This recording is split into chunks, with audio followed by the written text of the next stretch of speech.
Welcome to Climate Quickies, bite-sized nuggets of climate goodness from our TEDxLondon experts in under 5 minutes. In this week's Climate Curious, recorded live at TED Countdown, we're back to chatting about our favourite super pollutant, methane. Historically, methane has always been a story of stress and urgency. That's because methane is a super pollutant that heats the planet 80 times faster than carbon dioxide, meaning we want it gone, and we want it gone fast. But today, we've got a bit of a methane success story for you. We're joined by a guest who has been having some great success eliminating methane in Europe with none other than a satellite and a pair of methane-busting goggles. On how methane goggles are making pollution visible, here's senior scientist at the Environmental Defence Fund, Daniel Zavala-Araiza. Stay curious. I've been working on methane for the past 15 years or so. I grew up in Mexico City, where at the time was the most polluted city in the world. So the pollution was it was impossible not to notice it. It was impossible not to see all the impacts it was having in me and family and friends and everyone living in the city. And so there was always this sense of wanting to do something about it. What was interesting is growing up, I was able to see how policy and collecting data of what's going on made a difference. So that was always in my mind, deciding what to do. I ended moving to Texas for my studies. And then in Texas, obviously, the oil and gas industry is front and center in the economy and every single conversation.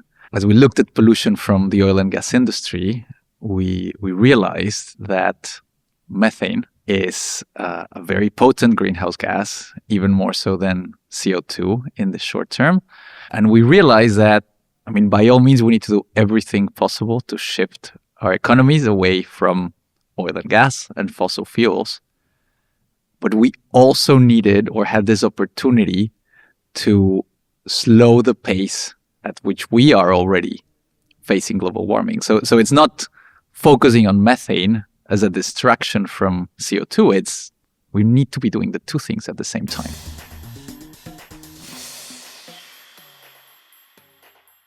So in the short term, methane is more than 80 times more potent than CO2. When we compare all the emissions from CO2 of burning fossil fuels this year to all the emissions of methane, the difference is very significant. There's obviously way, way more CO2. But even with that difference, the impact in the climate over the next decade is the same, even though there's so much more CO2. So that speaks again, in a way, the opportunity on methane that we know what to do. And if we do it fast, we can quickly help our ability as a society to adapt.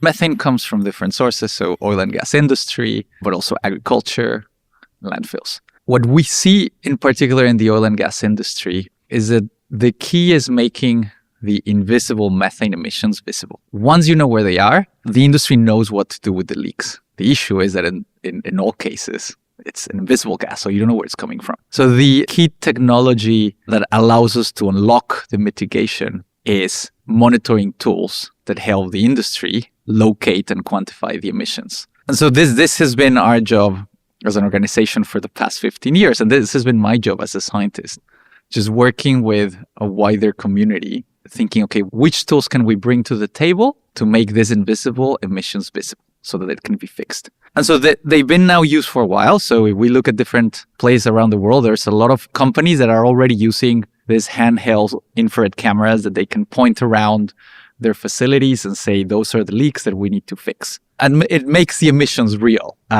because it's literally, you would see a storage tank, which is one of the common things in the oil and gas infrastructure next to drilling wells.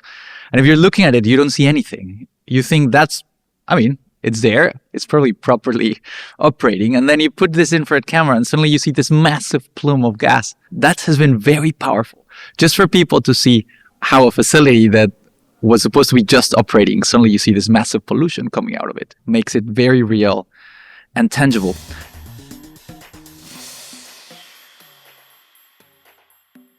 So different parts of the world are moving with laws and regulations and policies to make sure that industry is reducing their emissions.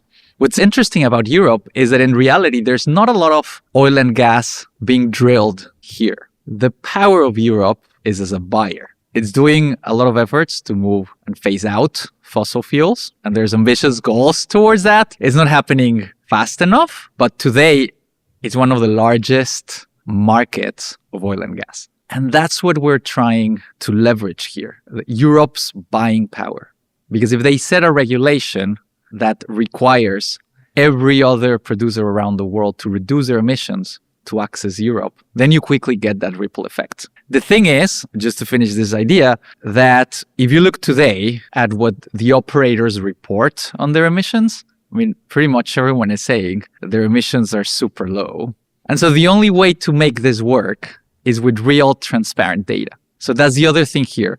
Developing solutions like methane-sat, so like a satellite that it's already providing this transparent data in a way that if we see the real emissions from industry and we can compare the emissions from different producers, we can then make a difference in terms of what Europe is still using today of fossil fuels. So having the right data to really confirm that what companies say that they're doing is actually happening. Methanesat.org is the website. And what's interesting there is, the satellite is already orbiting and scanning the globe. It will start delivering data soon. And that's the place where the data is going to start becoming available free of charge for everyone. So that's a good place to be looking for what's next. Thanks for listening to this quickie. This episode was created by our superstar podcast team at TEDxLondon. Until next time, stay curious.